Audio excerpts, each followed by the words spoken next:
Bienvenidos a este quinto episodio It's About Him. Mi nombre es Laura González y el día de hoy tengo el honor de presentarles a una mujer muy especial, como todas las personas que han pasado por acá y han conversado con nosotros, pero es una mujer cuya historia es un testimonio poderoso de valentía, fe y esperanza.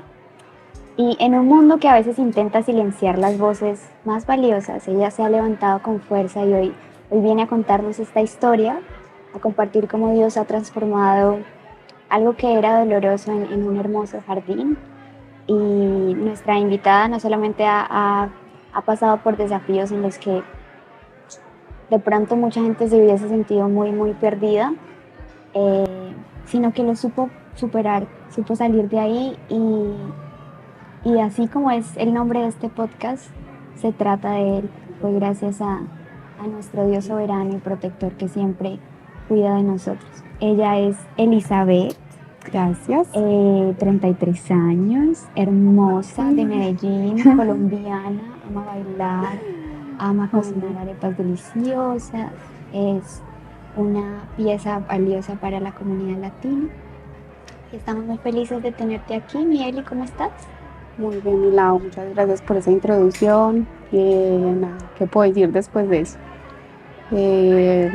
Aquí agradeciéndose la invitación, este proyecto tan bonito que empezaron y que Dios ha puesto en su corazón esa intención. Es lo que queremos, sobre todo resaltar el nombre de Dios en todas estas historias que nos atraviesan y en lo que Él ha hecho con nosotros en nuestra vida, en nuestro proceso de transformación, en superar todos estos retos a los que nos vemos enfrentados y que obviamente cuando Él está de nuestro lado es mucho más fácil, por así decirlo. O sea, encuentras ese verdadero apoyo. Entonces nada, gracias por la invitación y espero que esta historia, como todas las que han pasado por aquí, pues puedan ser de bendición para otras personas. Sobre todo, pues como en mi caso, para otras mujeres que quizás también estén pasando por lo mismo y no sepan cómo empezar. Totalmente. Estoy completamente segura que a través de tu historia muchas personas van a ser bendecidas y sobre todo van a entender que hay esperanza. Hay esperanza de salir de ahí. Así que entrando un poquito a la historia que vamos a contar hoy, ¿estuviste casada? Sí, estuve casada desde los 24 años hasta un poquito más de los 30, casi 7 años de matrimonio. Pero antes de casarnos, nosotros tuvimos un tiempo de convivencia de 3 años y de novios 5. O sea, como desde los 17 años estuve en esa relación hasta los 30 y fueron casi 13 años y 8 meses de relación, sumando pues todas las etapas. ¿Era jovencita? Sí, 17 años. ¿Qué puede uno saber del amor a los 17 años? Yo a veces le digo, Padre, gracias por no permitir que yo me quedara con mi primer novio. Amén. Porque ahí yo estaba como la canción de Shakira, bruta, ciega, sorda y muda. Totalmente. ¿Cómo fue ese tiempo, Eli? Al principio, obviamente, uno cree que el amor son las maripositas en el estómago y el sentirse bien, pero ¿cómo se fue desarrollando esa historia? ¿Cómo te sentías en esa relación? ¿Cómo te trataba? Bueno, lo que pasa es que cuando uno se involucra en una relación tan joven, uno se involucra con la idea que tiene del amor.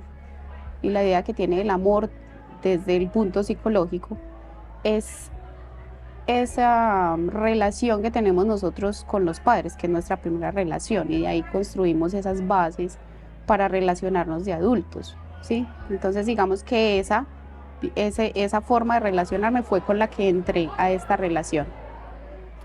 Entonces, nada, al principio funcionaba porque finalmente yo me relacionaba en la misma vibra, es decir, hay un dicho muy popular, pero es muy cierto, que dice, uno llega a la vida de uno para lo que uno está preparado, ¿sí? Entonces digamos que finalmente uno se complementa con esa otra persona en ese punto de la vida, cuando ambas formas de amar son muy similares. Entonces al principio de la relación, obviamente, siempre hubo cosas que ahorita ya no normalizo, que ya uno haciendo el proceso sabe que no es amor, sí, que es otras cosas que uno cree que es el amor. Entonces, al principio no, pues no veía nada malo, aunque sí desde el principio hubo, digamos, cosas malas de parte de ambos, porque afortunadamente cuando logro como hacer todo el proceso de tomar esta decisión que hasta el momento ha sido la más importante, la más difícil, pero la más importante de mi vida, asumir ese 50. Es decir, cuando uno está en una relación, por mucho que sea la otra persona que haga cosas aparentemente para el mundo más mal, finalmente hay dos partes. A nadie le hacen lo que no permiten. Entonces, nada, al principio no veía nada malo, o sea, empieza todo eso y obviamente episodios fuertes y cosas, pero en ese punto tengo que mencionar que yo crecí en un hogar, digamos, donde la violencia por parte de uno de mis padres pues era muy evidente, exacto. Entonces, cuando te involucras en una relación, si bien claro, todo el mundo dice,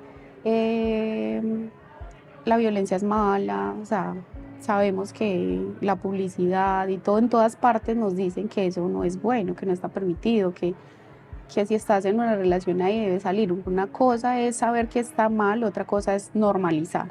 Entonces, como uno la tiene internalizada y es su forma de relacionarse, ese patrón con el que viene, finalmente uno, ese es el amor conocido, es decir, la gente dice como que eh, escucha uno mucho desafortunadamente, pero saben que eso no es normal, pero ¿por qué se dejan pegar? Pero porque no, lo que pasa es que si con eso creciste, uno asume que eso es parte del amor, no así como tan directo. Esto es un tema muy inconsciente, claramente, pero pues uno no, digamos, dice, no, pues no, o sea, esto es normal. Yo también lo viví cuando estaba pequeña, pues debe ser parte de esto, ¿sí? Claro. Muy importante resaltar que tú eres psicóloga, no lo dije al Sí. principio. Psicóloga con especialización, amas mucho estudiar y eres una mujer disciplinada. Pero lo que dices es muy importante porque siento que hablar desde afuera es tan sencillo. Yo recuerdo mucho que cuando yo escuchaba noticias en Caracol o RCN que reportaban tal mujer fue golpeada, tal mujer fue asesinada por su pareja, tal mujer fue abusada por alguna persona de su familia, yo decía, pero ¿por qué se demoraron tanto en hablar? ¿Cómo es que no hablaron? ¿Cómo es que no salieron de ahí? Hasta que pasé por una situación también muy complicada. Y, y es muy complicado, o sea, nadie lo puede entender tanto como la persona que lo vive. Y aunque tú sepas que está mal y aunque tú sepas que en algún momento eso puede acabar incluso con tu vida, cuando el abusador es también la persona que te ama, porque ya sabemos y con el crecimiento que has tenido a través de los años sabes que eso de amor no tenía nada, pero a esa edad ese era el amor para ti, para una niña, era una niña muy inmadura. Em, Así que tremendo miedo. Es muy duro, pero ya que nos diste un poquito más de contexto del tiempo que duraste con esta persona, me gustaría saber un poquito en qué momento te diste cuenta que estabas dentro de una relación abusiva, en qué momento tú dijiste, esperen, yo creo que esto, si bien es cierto, lo normalicé por mucho tiempo, no está bien, tengo que salir de aquí. Bueno, fue un proceso muy largo, no, sí, obviamente tengo un momento muy marcado que hizo como un clic y hubo un antes y un después de mí en esa relación y fue como un episodio de infidelidad muy doloroso y a raíz de eso yo empecé como a indagarme, realmente es lo que yo quiero para el resto de mi vida, realmente quiero despertarme todos los días con esta persona que una vez tras otra vez me demuestra que finalmente no me quiere en su vida, que no me va a cuidar. O sea, en ese momento no era como tan consciente, pero sí hubo un rompimiento, algo en mi corazón me decía como que ya, o sea, ya cumpliste, vas para los 30 años, porque finalmente yo tomo como la decisión de hacerme cargo de eso 2 años antes de tomar la decisión de divorciar. Wow. Entonces eso fue inicio de pandemia, me acuerdo perfecto, y ahí, a partir de esa situación de infidelidad, yo empiezo como a mirar la relación desde otro punto de vista. ¿Y qué pasará así? ¿Cierto? Bueno, hubieron pues como muchos episodios y finalmente después de como de un año desde que hice ese clip, hubo otra vez como un quiebre con infidelidad de nuevo con la misma persona. Y en ese momento yo decido como, bueno, me voy a separar. ¿Qué pasa? Sentía que debía hacer un poquito más. Sentía que debía dar no sé, el porcentaje que me quedara, sentía que todavía podía. Aparte porque es matrimonio, ¿sí? Entonces uno, digamos, como se dice, la lucha hasta el final.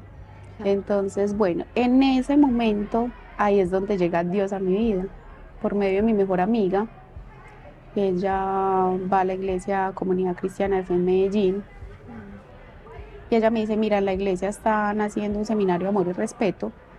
¿Por qué no lo empiezan? ¿Qué tal les va? Empiezo ese proceso. O sea, yo busqué a Dios con la intención de salvar mi matrimonio y finalmente terminó él rescatándome a mí. Siempre ha sido como mi testimonio. Gloria a Dios. Entonces, en ese momento empezamos a hacer el seminario. Bueno, cabe aclarar que mi ex esposo sí era cristiano, yo no. Él siempre fue criado pues como bajo las bases de la iglesia cristiana y yo nunca me había como animado, ¿sí? Él no practicaba mucho, pero pues a veces tenía algunos encuentros y me invitaba y yo decía no, ¿sí? No, y que igual me imagino que alguien te predique de Cristo y después te maltrate, no solo con palabras sino con acciones. Es como, ¿de qué me estás hablando? No tiene una cosa que ver con la otra. Claro, lo que pasa es que cuando uno está en este camino uno aprende por ejemplo, no por palabra, ¿sí? Uno sabe que es que lo que muestra realmente una persona es cómo actúa, no cómo habla. Y eso sí me ha quedado muy claro, pues esa lección de que las palabras realmente son palabras, ¿sí? Entonces, bueno, finalmente llego yo, hago el seminario, empezamos el seminario, finalmente el seminario lo termino yo sola, ¿sí? Él no se volvió a conectar, tuvimos ahí una separación física, incluso pues nos mudamos a lugares diferentes. Eso fue 8 meses antes de tomar la decisión final de divorciarme, pero yo seguía como que en mi corazón que tenía que dar un poquito más, ¿sí? Conversábamos, hablamos, decidimos cambiarnos de casa porque pues una de las, digamos, factores que influía era que la chica vivía muy cerca. Entonces yo dije, no soy capaz acá, pero quiero ayudarte. Incluso yo se lo dije como consciente, mira, yo quiero acompañarte en este proceso. Entiendo que somos humanos y que cualquiera le puede pasar. O sea, es decir, no sacrifiqué mi matrimonio por temas de infidelidad. Es decir, tú decidiste perdonar la infidelidad. Claro, Y exacto. seguir intentando. Seguir intentando. Y ahí fue cuando intentaste hacerlo del seminario Amor y Respeto.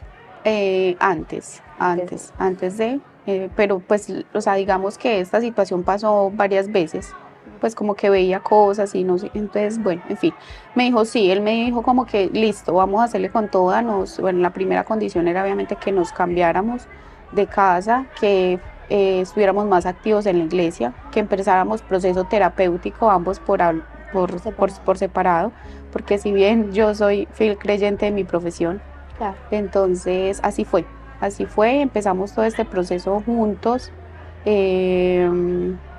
Entonces, mira, todo el mundo piensa que yo me divorcié por infidelidad y no fue así, porque incluso eso dije, lo voy a dejar pasar con mucho y el dolor que sentía que debía darle una oportunidad. Entonces en esos 8 meses yo me dediqué a hacer mi proceso terapéutico de lleno en la iglesia. y a ser la mejor esposa que él pudiera tener. Y si no funcionaba, yo decía, listo, me retiro, pero me retiro tranquila. Porque necesito hacer esto, porque el día que tome la decisión, no quedar como con ese sentimiento de que pude haber dado un poquito más.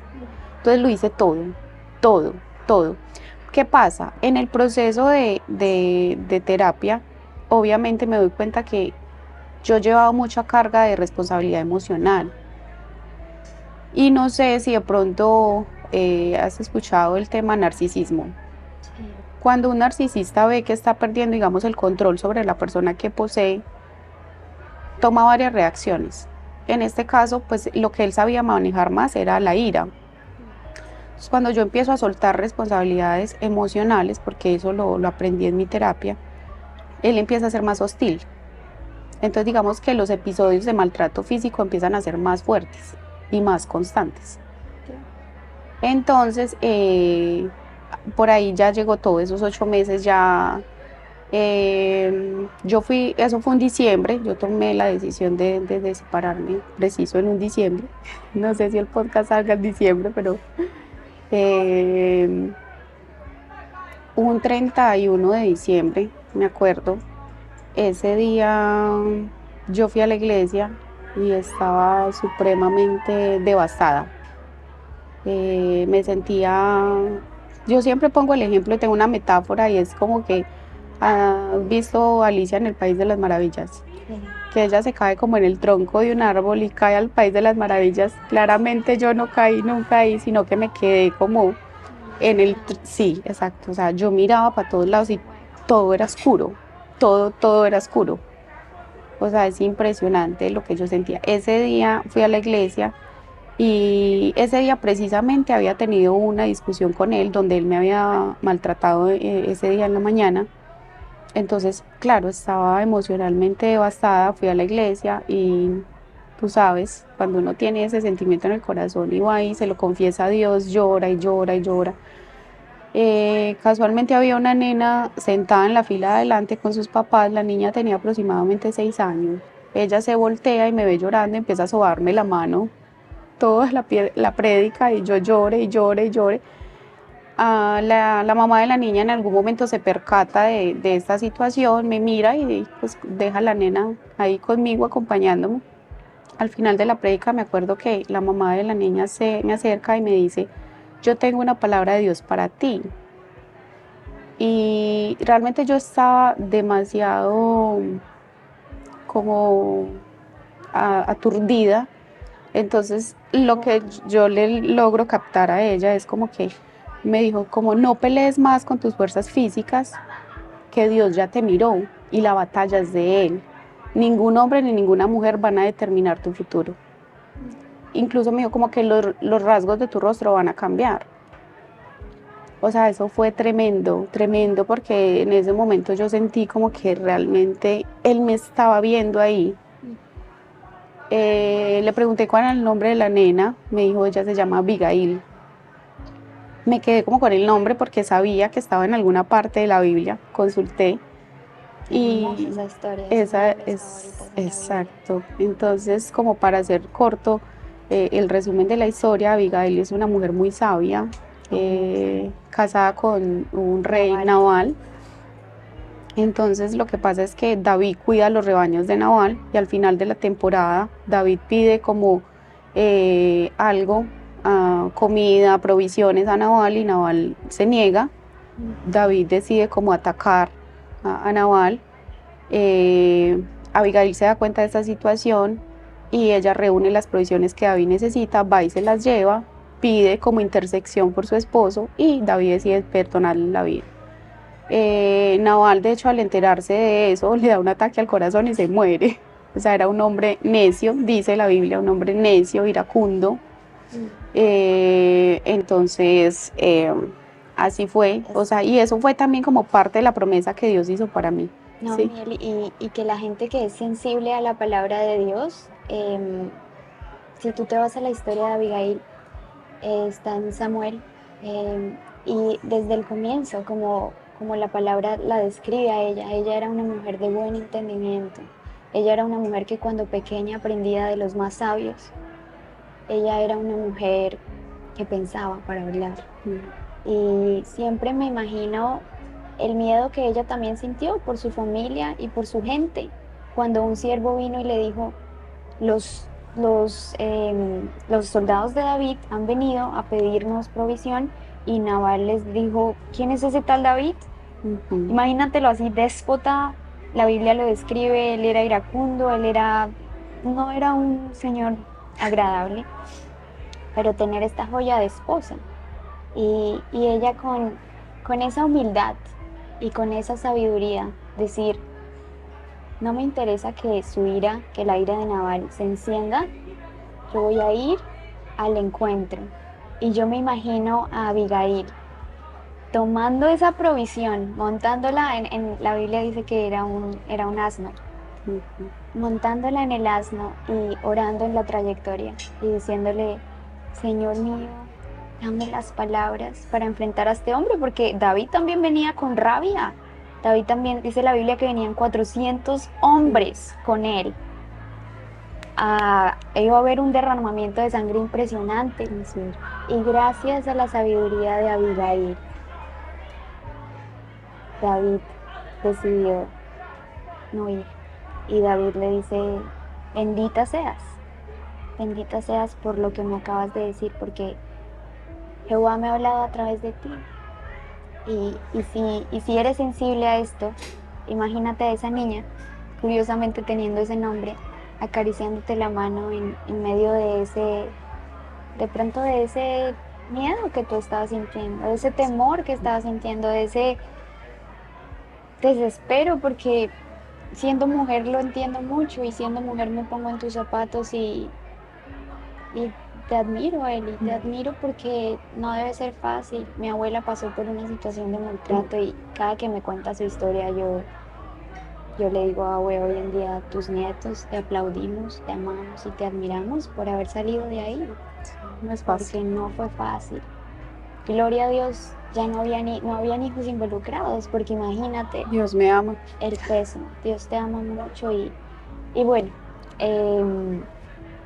es la historia de Abigail la que te conmueve y la que te lleva como a decir, Señor, en ti voy a encontrar fuerza, en ti voy a encontrar refugio.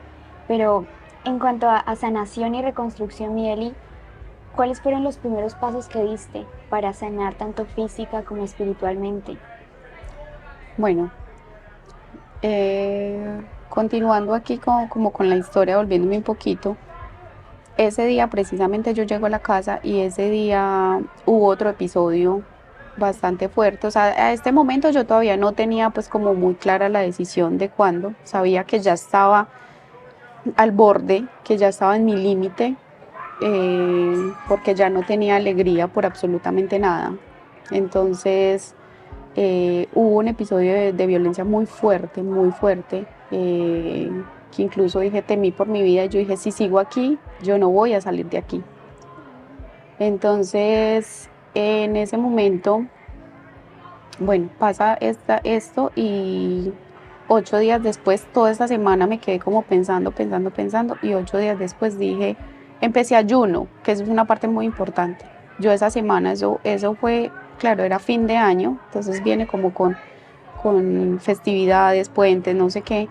Y esa semana yo empiezo ayuno en mi iglesia en Medellín, empiezan ayuno los eneros, entonces empecé el ayuno de lleno a las prédicas de Danilo Montero, me ayudaron demasiado. Estudié Santiago. Danilo Montero, sí. Gloriana Montero y a la iglesia Lakewood. Y empecé a estudiar también Santiago, habla mucho de la fe, de las características que tienen una buena persona. Y entonces empecé también, obviamente, conjuntamente con mi terapia. Creo que Dios también crea las profesiones y pone las personas correctas en la vida de uno. A mi terapéutica, gracias a mi psicóloga, pude entender muchas cosas, más la palabra, o sea, todo se complementó. Entonces yo dije, definitivamente esto no es amor, definitivamente quiero otra cosa para mi vida. No sabía cómo, porque siempre fui esposa y antes de eso fui hija y yo siempre fui la mamá de mis hermanos y la mamá de mis papás.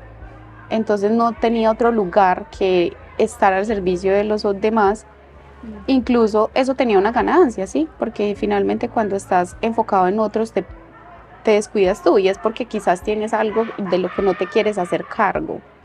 Entonces no es como que, ay, ella tan buena, la salvadora, no. Ahí hay, digamos que un beneficio y es porque no, Prefieres estar sí, distraída en otros que hacerte cargo de las cosas que hay ahí, en las heridas que hay exactamente, ahí abiertas. exactamente. Entonces cuando yo logro entender eso, digo, listo, yo tengo mis 50 mal, porque yo no estoy diciendo con esta historia de que solo hay pues un antagónico y una protagonista, no. Ahí habíamos dos protagonistas, ¿sí? Dos personas que se estaban vinculando con sus carencias. Entonces yo digo, listo, me hago cargo de mis 50, pero no voy a hacerme cargo del 50 de la otra persona. Y tomo la decisión de divorciar. Un 6 de enero, Puente de Reyes, me acuerdo clarito.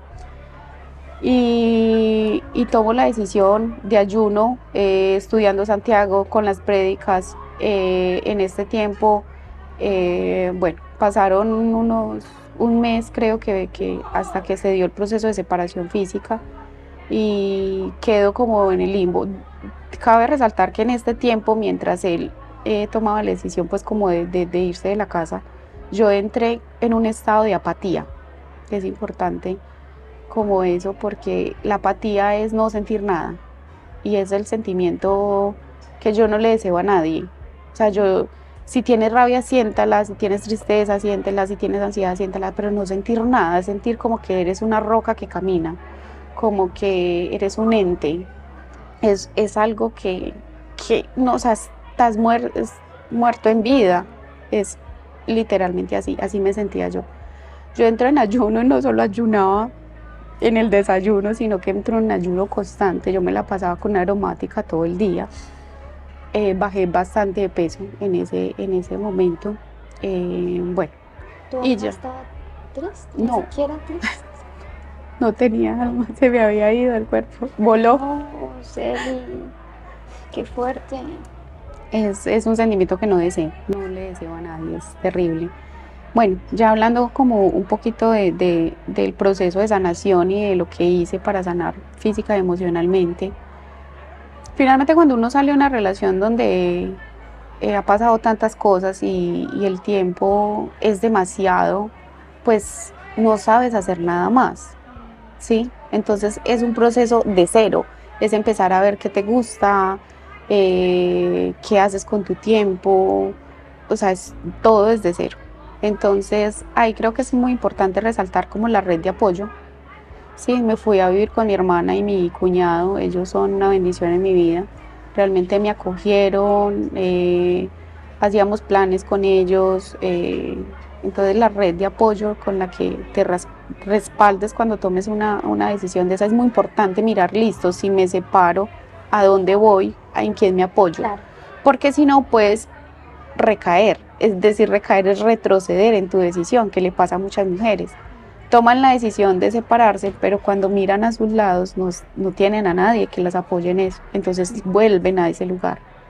Entonces es importante que las mujeres evalúen exactamente en quién me voy a evaluar, me voy a apoyar y qué me gusta, empezar a descubrirse, qué me gusta hacer. Entonces yo me refugié mucho en el baile es algo que a mí me encanta, entonces empecé el gimnasio, el baile, mis hermanas, mis amigos, creé una buena red de apoyo. Entonces, gracias a eso logré salir y obviamente continué con mi proceso terapéutico. Y en todo este proceso te aferraste a Dios. Claro, o sea, eso es lo primero. Él O sea, fue la roca firme no. para empezar a nadar hacia Él fue la el que me dio la superficie. promesa y de ahí yo de esa promesa dije, no sé cómo lo voy a hacer, pero él ya me la dio y yo me pegué de esa promesa para seguir adelante y aquí estamos 3 años después. En Sydney, Australia, Sí. contando tu historia que seguramente no solamente hoy, sino más adelante, sigue contándola, sigue declarando que Dios es fiel, que Dios es bueno.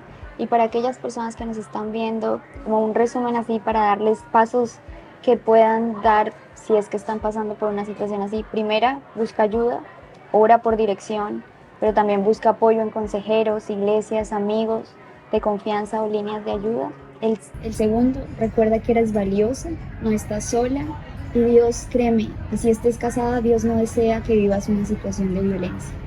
En la Biblia dice qué es el amor y qué no es el amor. Así que tu bienestar y tu vida importan profundamente. Isaías 43:4 dice, porque a mis ojos fuiste de gran estima, fuiste honorable y yo te amé. Y eso te dice papá Dios hoy. A sus ojos eres de gran estima y Él se preocupa por tu vida y no quiere que estés ahí. Y la tercera, que yo creo que es importante, es confía en la intervención de Dios.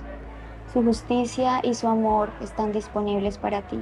Él dio el primer paso y ese 31 de diciembre con el corazón roto decidió ir a la iglesia y diste pasitos hacia Él. Sabías que Él ya te estaba llamando y en medio de la dificultad corriste a Él. Así que nada, Mieli, gracias por estar aquí. Nos encantaría quedarnos y dar más detalles, hablar más, pero pues el tiempo se pasa muy rápido, pero muchas gracias por estar aquí. Por la invitación. Que Dios te bendiga. Te amamos mucho. Y yo a ustedes, muchas gracias por el espacio.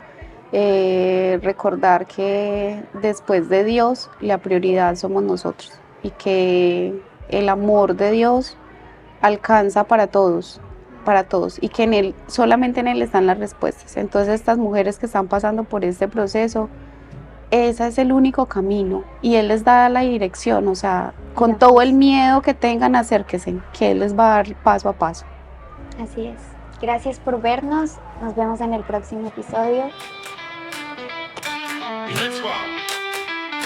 Dance the rock, rock, rock, rock, should do the do rock and roll. Come on.